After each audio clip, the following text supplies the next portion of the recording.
Entonces, siguiendo este orden de ideas, tenemos que la clasificación de la lengua se establece como una lengua madre, una lengua materna, una lengua primitiva, una lengua derivada, una lengua hermana, una lengua viva, una lengua muerta, una lengua clásica y una lengua santa. Muy bien. Al iniciar nosotros claramente entonces nos surge la idea de establecer por qué le llamamos nosotros una lengua madre. Tal cual tuvo que haber una lengua inicial. Entonces, nosotros vamos otra vez al origen del lenguaje. El ser humano dijimos que en su era primitiva empezó a generar sonidos, algunas situaciones posiblemente gesticulares del rostro.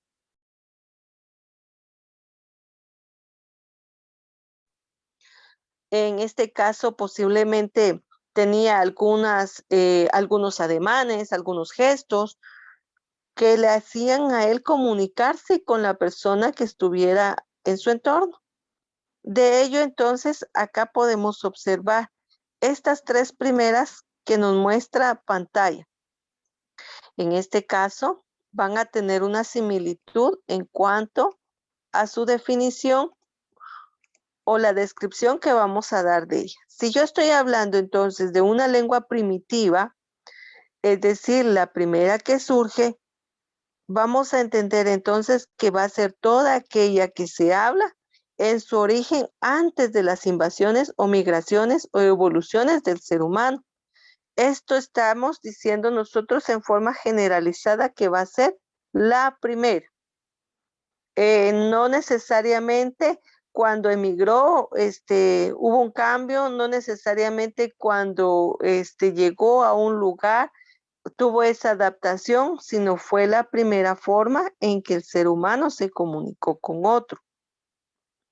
De ello, entonces, vamos a tener que la lengua madre es toda la lengua que origina otras lenguas, es decir, la primitiva, la inicial, la de origen. Es el caso del latín, que es la fuente de la que derivan las lenguas romances. Y dijimos que las romances son todas aquellas, podríamos llamarle lengua madre, que da origen al castellano, al francés, al rumano, al gallego, entre otras.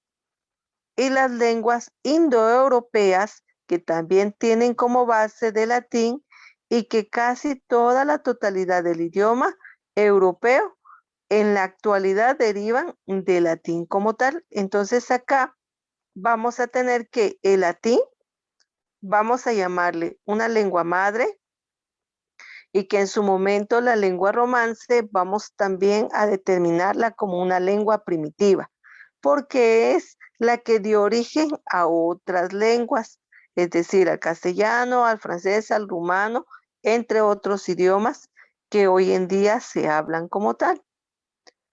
Luego tenemos una lengua materna, que designa la lengua mediante la cual se ha relacionado determinado individuo o grupo en su entorno inmediato. ¿Qué pasa con una lengua materna? En este caso, si nosotros hubiéramos nacido en un momento determinado en, en Francia, pues habláramos francés.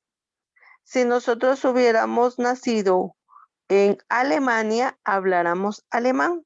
Si nosotros hubiéramos nacido en Estados Unidos, habláramos inglés. Pero como nacimos en la región guatemalteca, que se habla el castellano o el español, nosotros hablamos tal cual este idioma.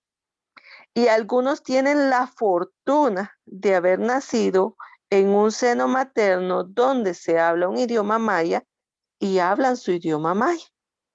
Entonces acá, esta clasificación de la lengua nos va a ir dando a nosotros otras ideas y otras pautas de lo que hemos venido hablando del origen del idioma, del alfabeto y cómo nosotros hemos evolucionado con nuestro idioma y lenguaje hasta el día de hoy. ¿Alguna duda al respecto?